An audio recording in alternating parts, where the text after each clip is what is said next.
All right, everybody, welcome back to another episode of the Common Man Bets podcast. We've been off for a little while.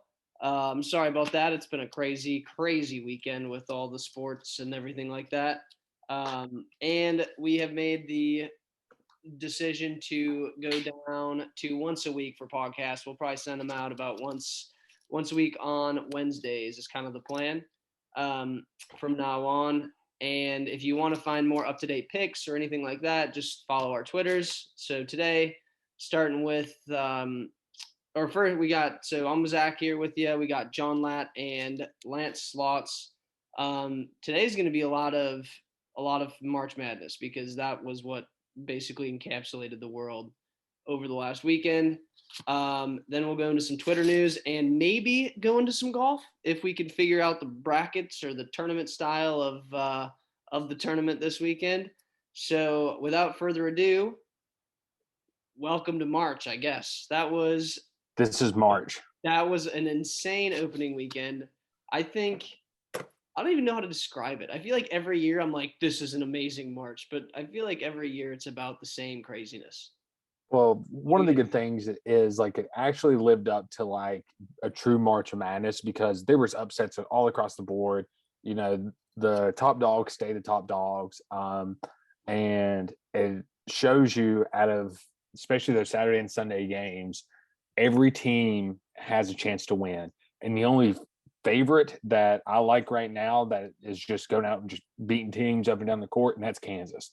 Kansas is the only top dog that's just beating them from rim to rim. You know, everyone else is struggling. You know, TCU is not a really good team. I mean, I'm not saying WU was a great team last year, but TCU struggled with WU. Would WU fare well with Arizona? No, Arizona would beat them by like 30. But that just shows you how March Madness is like anything is possible, which is I love it. Same thing with St. Peter's beating Kentucky. It's unbelievable. Fellas, this bracket has everything. There's not a single fan who isn't still interested in this bracket. Hear me out. Here's why. You have chalk. You got Gonzaga, Texas Tech, Duke, and Arkansas. There's your chalk. There's 1, 2, 3, 4 chalk. Then you have Blue Blood Central. You got North Carolina and UCLA matching up right there. Then you got big time upset Central with St. Peter's, the 15 seed, moving on, winning 2 games, Sweet 16, playing against Purdue. If you would have told me 2 weeks ago Purdue would have made the Sweet 16, I would have been highly doubtful of that, even though I picked them to make it there. But still, right there, you got big upsets, and you got chalk. And then you kind of got another little blue blood action there with Michigan making it back to the Sweet 16 as an 11 seed. I believe I said on this podcast they did not deserve to be there, which I will stand by that, even though I said they could make a run, and they very well could have, and obviously they did. And then you got the teams that people counted out, which I'll include Michigan, of course, in that as well, and Iowa State. Iowa State absolutely like laid an egg in the Big 12 Sweet 16 team. You got Villanova. I mean, I wouldn't call them a blue blood, but they're knocking on the door. But recently they've been a blue blood. Right. Recently they've been awesome. Kansas, and then you got Kansas, and then you got Providence is an interesting team. A lot of hate on Providence going into this tournament. I just love the dynamic of like what's left in this tournament. Yeah. And then you got Arizona and Houston. I wish they weren't playing each other, but there's no fan for a certain type of like outcome of this tournament who isn't still engaged in this, and that's what I love about what has taken place here. This has been awesome. Great games across the board, really has. Well, I had to take some unwarranted blood pressure medication after the Wisconsin-Iowa State game. How is Iowa State garbage? Wisconsin's offense is terrible, which reasonable, but Iowa State was just men down low. They would every time someone would drive, there would be 3 people on that person. And I mean, we did shoot 9% from 3 points. So maybe that's what we just couldn't hit anything from beyond the arc, which killed us. Our starting point guard, freshman of the year, Big Ten. Chucky Hepburn got hurt right away, which probably didn't help. But like even with him, unless we make a shot, I can't believe how good Iowa State looked. Yeah, I mean, they were forcing turnovers. They were playing great defense. They played like they really wanted it, which, I mean, I'm not gonna lie, I'm really intrigued by this Miami Iowa State matchup. Just two teams that have been written off all year, kind of got cold and then are now just kind of getting hot at the right time. I think this speaks to the Big 12. I might be a little biased here because I had TCU beating Arizona in the common man bracket because I have Houston winning that next game. So I took a chance on TCU beating Arizona. TCU had every chance to win that game. Controversy at the end. Do I think Arizona's on the hot seat there? No. I think Arizona beats Houston. I'm curious to see that line. Have you guys looked at that line? I have not, but I will figure it out. But kind of disappointed there. Really wanted TCU to pull that upset off. But as I said on the podcast before, I got Houston in the Final Four. They're cruising right now. They're athletic, but if they don't play up to par, Arizona's just gonna, put it on them. Arizona right now -1.5. I think I like the Wildcats there. Well, I guess oh no, it's Cougars, but I think I like the Wildcats there. Just a lot of love for the Big 12 here. And you knew we talked about this earlier this year. Texas Tech, completely solid team. Texas Tech matching up against Duke. I do not like that matchup for Duke. I don't know what you guys think about that, but I don't like it for Duke either. If you're a Duke Blue Devil, shaking in your boots right now. That well, is how no about good. this? So we wrote off the AC. I'll be the first one to admit. Yeah. We wrote off the ACC the entire year, and they came in with what? 4 teams, 5 teams? 3 teams. They have in the tournament. In the tournament, did they have 5? No, the ACC came in with 3 teams. That was Notre Dame, UNC, and Duke. Those are the only 3 teams that made it. Miami. Sorry. Oh, yeah. I totally forgot about Miami and Virginia Tech. Yeah, 5. So they came in with 5. 5 teams. They have 3 alive. They're tied with the Big 12 right now. Teams alive. Like that. That's really impressive. I think the Big 10 has laid a big fat egg with a bunch of their teams losing. To be expected. I give credit to the ACC wins when it counts. I'll give them that. Yeah, I think the ACC just gets up and down more than the Big 10. You saw that in the Wisconsin game. They couldn't like just push it against Iowa State. They never got like a momentum push against them. They just couldn't do it. And that's the Big 10 regular season champion, Wisconsin. Yeah. Co-champion, but still. Well, and Illinois. Illinois lost to Houston. Yeah. I mean, that's just it's a tough scene for the Big 10, and it's continuing to be a theme. Shout out the Miami Hurricanes, though. Shout out. Canes. Go Canes, man. It's actually unbelievable because they just whooped Auburn. It was just a good old fashioned butt whooping. I mean, that's all you can say. Yeah, it's crazy. I will say too. Shout out Big East with Villanova and Providence. They had a really shaky start to the tournament, but they're picking it up a little bit. I think Villanova is right now. If you want to put something on a team for a future with a little bit of value, I think Villanova, maybe North Carolina, or your teams there. I think those are your 2 best options because, I mean, Villanova gets. Assuming Villanova beats Michigan, right? They get the winner of Arizona, Houston, 2 teams who, I mean, you could argue that have gotten lucky as far as Houston matchup wise getting through, and then Arizona almost losing to TCU. I like Villanova right now. Villanova, that's a good fundamentally sound team. Yeah, right. Agreed. So solid. I agree. Here's the John Rothstein tweet that I found that surprised me. The Big Ten has put 18 teams into the last 2 NCAA tournaments. Only 3 of those teams have advanced to the Sweet 16. That's crazy. Yeah. So, and you have 2 this year. So you only had one Big Ten team last year make it to the Sweet 16. That's unbelievable. Yeah. And you could argue that Purdue has had one of the easier routes, really. I mean, Yale had no business being in that tournament. And shot 44 foul shots against Texas. And then you got Texas, who is a glorified AAU team. They're like fine. If you're playing them on a weeknight on a Tuesday, no, you don't want to play Texas. They got talent across the board. Playing them in the tournament, like I said, glorified AAU team, that doesn't get it done in the tournament. You saw that with Kentucky. I think Purdue has had one of the easier roads, and then they got a 15 seed in St. Peter's. They got St. Peter to make it to the Elite Eight, and then they're playing against either Carolina or UCLA, who have been up and down. Purdue Boilermakers, I mean, stars are aligning for them. If they don't get to the Final Four this year, I would call that a major, major disappointment.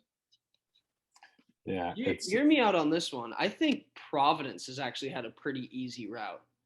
They had a little bit of a scare against South Dakota State, who I think is really good. Big Summit League guy. But they took care of business. I mean, they took care of business. They had a scare, but took care of business, and then beat up on a Richmond team that took Iowa State down.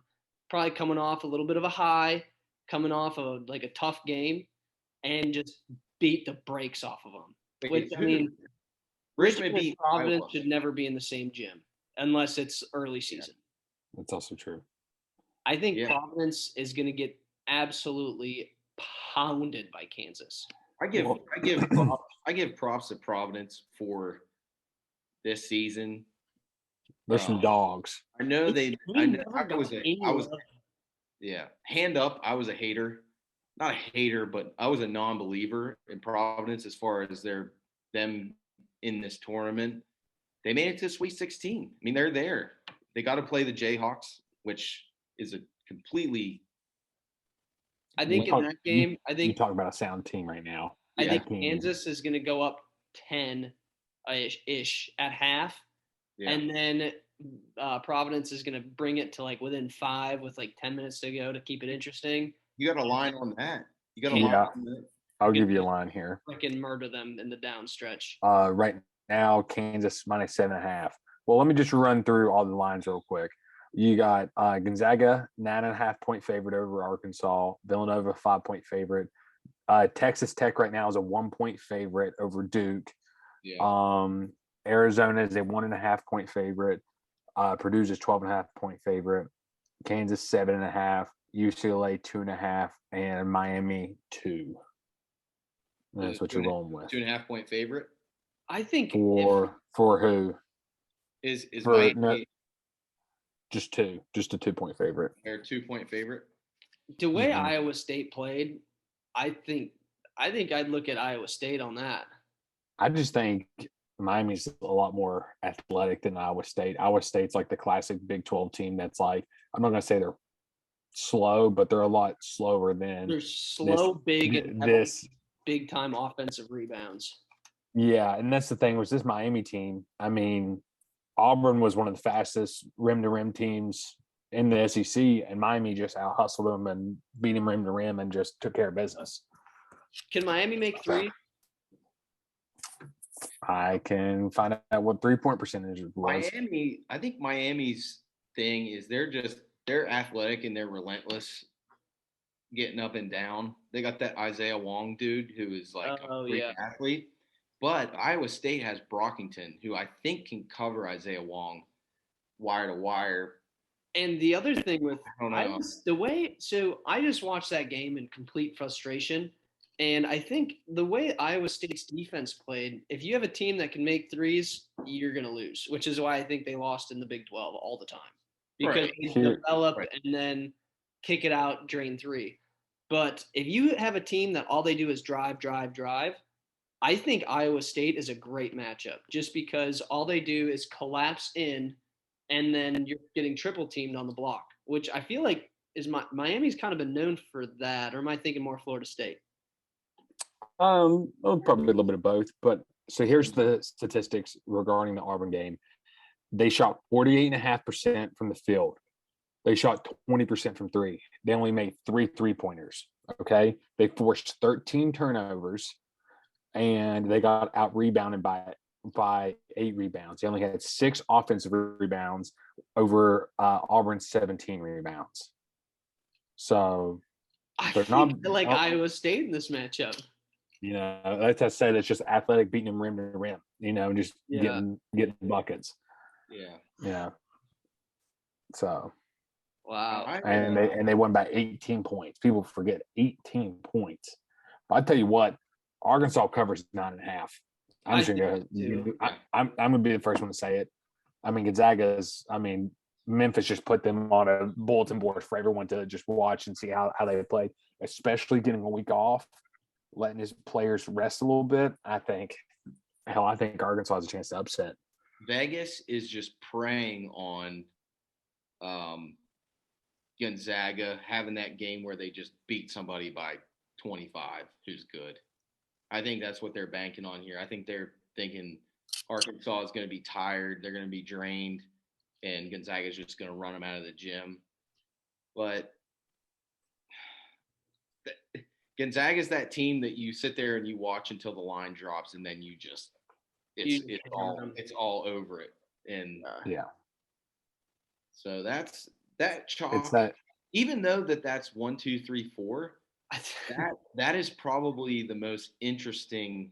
The West is probably the most interesting pod right now for me because if you take your heart out of it, as far as like underdogs, great stories, if you want to see great basketball teams play against each other, talent. I think the West. Yeah, I guess talent. I guess everyone else. I mean, if you're in the Sweet 16, you're hot right now, and you're a good basketball team. But I think if you want like the down gritty teams that have been good all year long, I think the West is the way to look. I think John Reed alluded to this via text the other day. I mean, Kansas. If you're a Kansas Jayhawk fan right now, you are fired up. You got these other teams in these other quadrants here. They got to go through the ringer. Yeah. I mean, I don't care what I don't care what I said about Michigan. If you're Villanova, you got to go through Michigan, tough team, winner of Houston and Arizona, and we'll say maybe Purdue's the favorite in that one. You either got to go through North Carolina, UCLA, and a hot St. Peter's team, and then that top bracket. I mean, that's a gauntlet between Gonzaga, Texas Tech, and Duke. I don't think the winner is going to come from the West. It's one of those things is that I still think I think Kansas right now is going to win it all. Because, I mean, if you just look at it on paper, the West, you have to go through a gauntlet, what Evan said or what Lance said. The East, I mean, UNC is playing hot basketball right now. UCLA just has been dominant both 2 games. Yeah. Purdue has, and then the winner has to pretty much go through Purdue because I think Purdue will, just outman and out rebound St. Peter's, and just I think it should be too big. And then you have Arizona versus Houston. I mean, those are 2 powerhouses going at it, playing good basketball. Michigan's getting hot. Villanova's as John Rothstein says, a Fortune 500 company, just, never going to miss a beat. And then you look down and you have Kansas, who's going to play Providence, doesn't have one first-team All-Big East player on their roster right now. But, I mean, they're playing good basketball. And then Iowa State and Miami. So if I'm a Kansas Jayhawks fan, you're like, I take care of business. Iowa State takes care of business. I know we can beat Iowa State, and we're dancing to the Final Four. Mm-hmm. Here's a sneaky pick. I have a sneaky pick too, and I want to see if they're the same. Okay, if we're thinking the same. So this is not sneaky. I guess you would say I kind of overuse that term, but I think the smartest play you can do right now, if you're looking futures wise, is you go conferences, and the reason is you got Kansas and you got Texas Tech still alive, who I think are probably 2 of the 4 maybe 5, stretching at 6 best teams left in this tournament, and it's plus 260 last time I checked. So, I mean, you got to throw a decent chunk of change on there if you're going to want to, make a lot of money. But I think your safety bet there is Kansas, and Texas Tech easily could beat Duke. They're favored going against Gonzaga. Gonzaga's not looked great at times. I think the Big 12 futures bet there has got some. Well, I mean, you got Iowa State in there as a wild card, but mainly on Kansas and Texas Tech. I think that's a really good bet. They're Big 12 to be the champion. I do. I like that. I like that. But I was also, we were not thinking the same, but so kind of though. So I was thinking like individual winner future. I think right now your best value is probably, I haven't looked at the numbers, but I would say probably Purdue. Yeah. Because I mean, I imagine they're probably probably maybe third, fourth, or fifth on the on the list of teams to win. Yeah. And I mean, you have to go through St. Peter's, which Purdue has more talent than St. Peter's. I think they also have more talent than UCLA, North Carolina. And like you guys were saying, in the West, they have to run through the gauntlet. And I would argue too, Zach, to add to your point, I would argue that Purdue has the best player left in this tournament in Jaden Ivey. I would argue that. Dude's electric. I would argue that. I know Banchero for Duke is really good, but he's limited at times. Jaden Ivey is NBA ready. He can take anyone one-on-one. I've watched him at the end of games. He completely takes over. He's I would say, in my opinion, the best player. I mean, Obaji kind of tones it down because he's on a good team. He could probably take over if he wanted to, but it's not in the team's best interest. Jaden Ivey is the best player left in this tournament, in my opinion. So I think you're onto something there, Zach. All right, I'm gonna look at team futures here, see where we can get at. All right, I got it right here. I beat you to it. Gonzaga plus 220, Kansas plus 425, Arizona plus 550, Purdue plus 900, Houston plus 900, Texas Tech plus 1300, Villanova 1400, UCLA 1400, Duke still 1600. Pretty sure Duke was still 1600 or when it first tipped off. North Carolina plus 2800, Michigan 6000, Arkansas 6000, Providence 7000, 8,000 for Miami, 10,000 for Iowa State, and if you just wanted to just throw $1 on it to see where it rides, St. Peter's over 250,000. I'm telling you, the Villanova. Sorry, 25,000. Misread a zero. I'm dyslexic. Villanova with some serious value there. I knew that's without even looking. I think Villanova's got your best value there. I don't know what you guys think about that. Here's my thing. I'd like UCLA at plus 1,400 too, because this is the exact same UCLA team as last year. They're doing the exact same thing right now. They're not blowing teams out. They're not losing. They're just winning game by game. Just going in there, taking care of business and going on. Should have went to the Final Four last year or the national championship game last year, but lost on a buzzer beater from half court. Played a really good Gonzaga team. That Gonzaga thought, people thought Gonzaga was just going to wipe the floor with Baylor, and then we all see how that handled, how that played out. So, it's going to be good. This is going to be a fun weekend here. It's going to be a good, fun weekend. Before we jump into anything else, I want to give an update on the Common Man pod, ESPN bracket. We did a total of 37 people.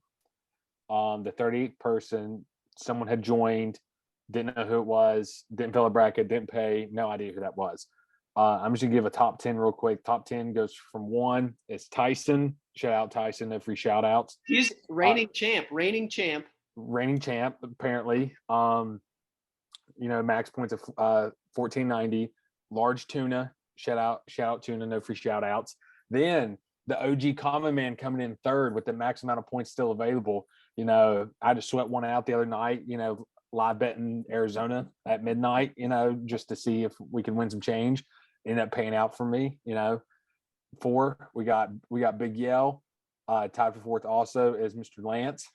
And then coming in through 6 through 9, we have 12 E May, Lack of Tea, Brooke Groves, Machine, Shreve 72, and Buffalo Mitch. So, I mean, it's one of the best years we had.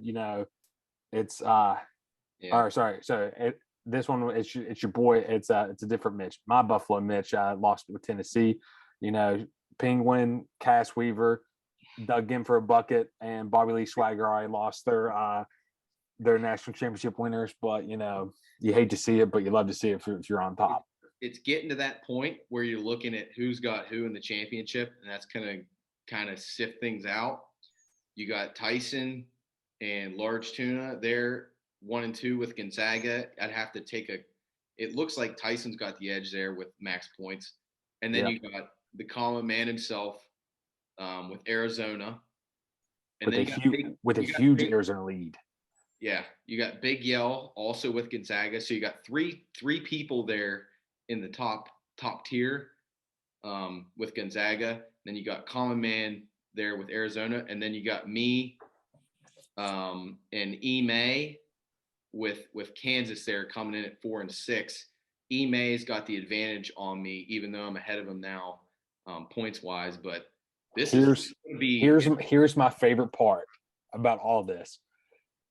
If you scroll down to 12, the next person with the max amount of point, safety Jake.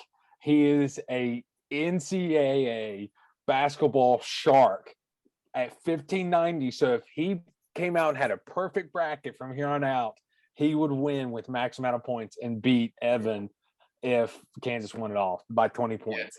Yeah, he would. So it's going to be one of those things that, for you, you're going to be trying to check what games that you have different, and rooting against those teams. So like the wheels are going to be spinning here. Also, you got sneaky picks here. Lack of Tea, Titty Boy, shout out from Belleville, and Brooke Graves. Not familiar with who that is, but both of them have Duke.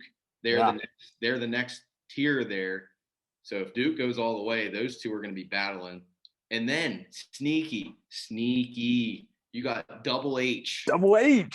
Villanova. The legend with Villanova. Villanova takes it, to the top there. I think Double H is probably gonna take it. So this is gonna be interesting to see. It's gonna be, every game is gonna matter from here on out. It's not like somebody's running away with it or there's a clear favorite.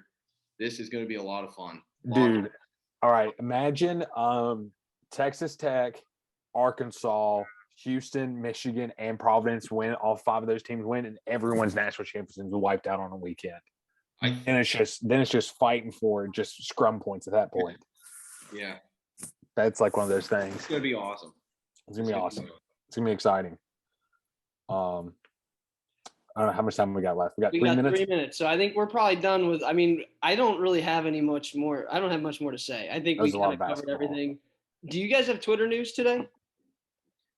No. I have like little dabbles of Twitter news, but it's mostly baseball about Minnesota sports. So pretty much all I got. Enlighten us. Minnesota Twins come from the freaking top rope, give everyone the elbow, and sign Carlos Correa to a 3-year with like 4 options or something deal. Love it. I think Twins, I hope they're just going to disappoint me, but hopefully they'll be all right. And then the Wild, same week, turn around, sign Marc-Andre Fleury, making that Stanley Cup push.